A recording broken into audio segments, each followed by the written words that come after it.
Welcome to the Platform Engineering Playbook podcast, where everything you hear is built, reviewed, and improved by AI, by me, and by you, the listener. This show keeps me, and hopefully you, up to speed on the latest in platform engineering, SRE, DevOps, and production engineering.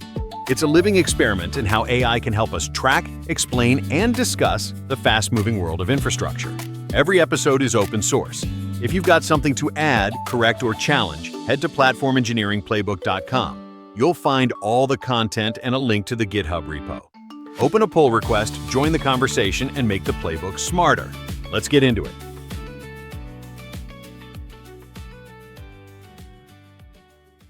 Today we're tackling something that's hitting close to home for a lot of platform teams right now. But first, let's check the pulse of platform engineering. KubeCon surveys are in, and the data is fascinating. The new stack polled 219 platform teams at KubeCon, and the results show AI adoption in platform engineering is accelerating fast. We're seeing teams integrate AI into everything from incident response to capacity planning. Worth reading if you're building your 2026 roadmap. GitHub Actions got a quality of life upgrade. Workflow Dispatch now supports 25 inputs, up from just 10. If you've ever hit that limit trying to parameterize complex deployment pipelines, you know how painful that ceiling was. And Louis Ryan from Google gave a presentation on hybrid cloud-native networking that's getting a lot of attention. He critiques what he calls the big IP problem and rigid security policies that become single points of failure. Relevant to today's main topic, actually. Speaking of, let's talk about the elephant in the room. Cloudflare went down again this morning, and if you're having deja vu, you should be. 3 weeks. That's how long it took for Cloudflare to have another major outage. December 5th, 2025, 8:47 UTC, 28% of HTTP traffic goes down. LinkedIn, Zoom, Fortnite, ChatGPT, Shopify, Coinbase. Sound familiar? We covered their last outage in episode 30 just 3 weeks ago. That one was the rest panic in their bot management system that took down 20% of the internet for over 4 hours. This time it was 25 minutes, but the pattern is what concerns me. Let's break down what happened this morning. Cloudflare was deploying a kill switch to disable a rule in their web application firewall. This was part of mitigating the React server component CVE that hit the industry this week. So they were trying to protect customers from a security vulnerability. Exactly. And in doing so, they triggered a Lua code bug that had existed undetected for years. When the kill switch disabled a rule with an execute action type, the code tried to access an object that wasn't there. Classic nil value access. The error message was literally attempt to index field execute a nil value. Line 314 of their init.lua file. The thing is, this code path had never been exercised before. They'd never applied a kill switch to this specific rule type. Lua doesn't have strong type checking, so the bug just sat there, dormant, waiting for the exact conditions to trigger it. Walk me through the timeline. 8:47 UTC, the bad configuration deploys. 8:48, it's propagated across the entire network. No gradual rollout, just instant global deployment. 8:50, automated alerts fire. 9:11, they initiate the rollback. 9:12, full restoration. 25 minutes total. But 2 minutes for alerts to fire after global propagation? That's one of the things the community is criticizing. 2 minutes might not sound like much, but when you're talking about 28% of HTTP traffic, that's millions of failed requests per second. And this is where the pattern becomes impossible to ignore. Let me run through Cloudflare's 2025 track record. Please do. March 21st, 1 hour 7 minutes down, R2 credential rotation error. June 12th, 2 hours 28 minutes, workers, KV, access, and warp degraded. July 14th, 62 minutes, their 1.1.1.1 DNS resolver topology change gone wrong. September, the dashboard and API outage that lasted hours. November 18th, 4+ hours, the bot management Rust panic we covered in episode 30. And now December 5th, 25 minutes, this Lua kill switch bug. That's 6 major outages in 9 months. for a company that handles 20% of all internet traffic. The community reaction has been pointed. On Hacker News, someone calculated that Cloudflare is now below 99.9% uptime for the year. Which, to be fair, Cloudflare would probably dispute based on how they calculate their SLAs, but the perception matters as much as the math. One of my favorite comments was, wanted to check if Cloudflare is down, went to downdetector.com.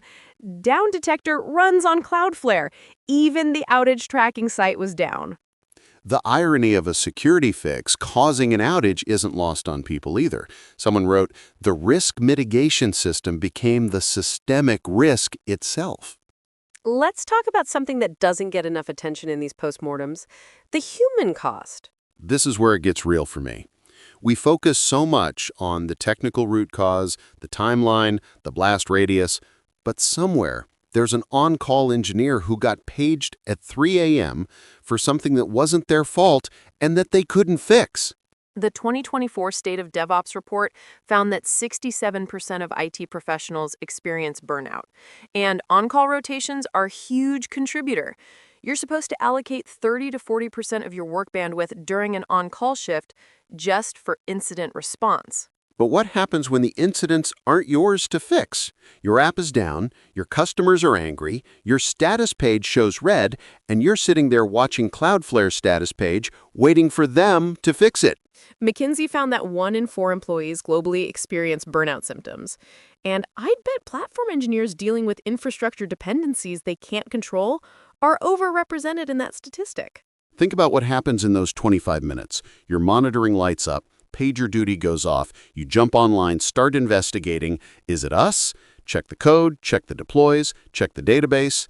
Nothing changed on our side. Then you start the external investigation. Is it AWS? Is it our DNS? Is it, oh, Cloudflare is down. Great. And now you're in communications mode. Update the status page. Tell leadership. Respond to the angry Slack messages. Explain to customers that it's not your fault, but you're working on it. Working on it, meaning watching someone else's status page and hoping. And when it comes back, you have to deal with the aftermath. The recovery traffic spike, the stuck requests, the cache invalidation, the explaining to leadership why your SLAs are busted this month. The emotional toll is real. You're responsible for reliability, but you can't control the infrastructure you depend on. That mismatch between responsibility and control is a recipe for burnout. And it keeps happening. 2 outages in 3 weeks. How do you build a culture of reliability when your foundational dependencies are unreliable? So, what do we actually do about this? The organizations that sailed through both the November and December outages had one thing in common: multi-CDN strategies. They weren't dependent on a single provider. That's not always practical for smaller teams, but even basic redundancy helps. Can your critical paths fall back to direct connections if your CDN fails? Synthetic monitoring is crucial, and it needs to be outside your CDN. If you're monitoring through Cloudflare and Cloudflare goes down, your monitoring is blind. We've talked before about runbooks for internal incidents, but do you have a runbook for major provider is down? What's the communication plan? What can you actually do versus what do you just have to wait out? And this is the one that I think gets overlooked. Your on-call wellness is a legitimate engineering concern. If your team is getting paged for things they can't control, that's not just frustrating, it's a retention risk. Cloudflare, for their part, has promised improvements. Enhanced gradual rollouts with health validation, fail open error handling instead of hard crashes. They say they'll publish detailed resiliency projects before the end of next week. And we'll see. The November postmortem made similar promises, and here we are 3 weeks later. The pattern I'm seeing isn't just technical. It's organizational complexity outpacing operational safeguards. Cloudflare has grown enormously. Their infrastructure is incredibly sophisticated.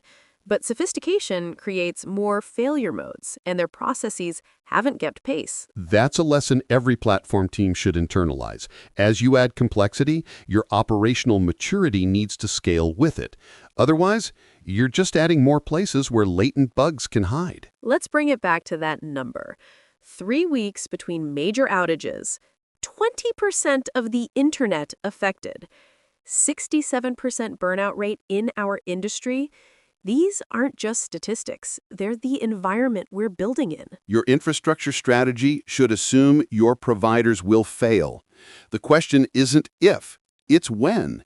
And the real question is whether you've prepared your systems and your people for that reality. The infrastructure we depend on is only as reliable as its weakest deployment. Make sure your teams aren't paying the price for dependencies they can't control. And maybe check that your status page doesn't run on Cloudflare. The fundamentals haven't changed. Redundancy matters, monitoring matters, but increasingly, the human element matters too. Take care of your on-call teams. They're dealing with enough.